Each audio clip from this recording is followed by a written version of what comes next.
मान लीजिए कि घर के अंदर आपकी गाड़ी की चाबी कहीं पर खो गई है। आपने बहुत देर तक उसको ढूंढने की कोशिश की, लेकिन वो अभी तक नहीं मिली। लेकिन इस बहाने आपको और बहुत सारी चीजें मिल गई। हो सकता है आपको इस बहाने फ्रिज के नीचे बच्चे का एक मोजा मिल गया हो, बेड के नीचे आपको अपनी एक ईयररिंग मिल गई हो, सोफा के नीचे एक प्याज मिल गया हो, या कबर्ड में आपको वो कुर्ता मिल गया हो जो आपको बहुत प्रिय है, लेकिन बहुत दिनों से आपने इस कुर्ते को देखा नहीं, इस वजह से आप उसको नहीं पहन पाए। तो अभी तक आपको गाड़ी की चाबी नहीं मिली है, लेकिन इस बहाने घर के अंदर आपको बहुत सारी और चीजें मिल गई हैं। या कम से कम घर के अंदर और चीजें, खोई हुई चीजें नहीं भी मिली हैं, तो कम से कम आपको घर के अंदर इस बहाने ये पता चल गया है कि कहां पर क्या चीजें रखी हुई हैं, ताकि भविष्य में जब उन चीजों की आपको जरूरत पड़ेगी तो अब आपका समय ज्यादा बर्बाद नहीं होने वाला है, क्योंकि आपको पता चल चुका है कि घर में कहां पर क्या क्या चीजें रखी हुई हैं। ठीक ऐसा ही होता है जब आपका बच्चा ट्यूशन या कोचिंग इंस्टीट्यूट में न जाके सेल्फ स्टडी कर रहा होता है। वो फॉर एग्जाम्पल मैथ्स या साइंस या किसी और सब्जेक्ट में जब किसी प्रॉब्लम को सॉल्व करने की कोशिश करता है,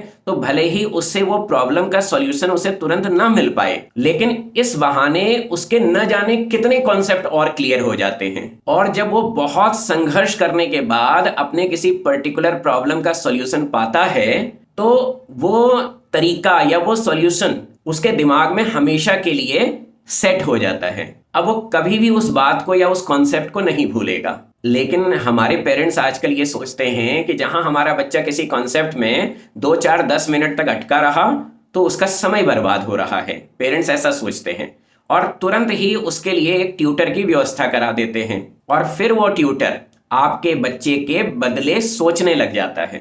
तो इस तरह बच्चे के दिमाग में कोई प्रॉब्लम एराइज होने से पहले ही आप उस प्रॉब्लम को किल करवा देते हैं, आप उस प्रॉब्लम को खत्म करवा देते हैं। ध्यान रखिएगा कि तितली जब किसी कुकून से बाहर आती है तो बहुत संघर्ष करके बाहर आती है। वो बहुत फड़फड़ाहट होती है उसके पंखों में, और ये फड़फड़ाहट की वजह से, संघर्ष की वजह से तितली के पंख बहुत मजबूत होते हैं, जिससे वो बाहरी दुनिया में संघर्ष करने में वो कामयाब होती है। अगर हम किसी ट्यूटर की मदद से किसी कोकून के अंदर से बटरफ्लाई को, तितली को बाहर निकलवा दें, तो ध्यान रखिएगा वो तितली इस दुनिया के संघर्षों के सामने सरवाइव नहीं कर पाएगी। उम्मीद है आप मेरी बात पर विचार करेंगे।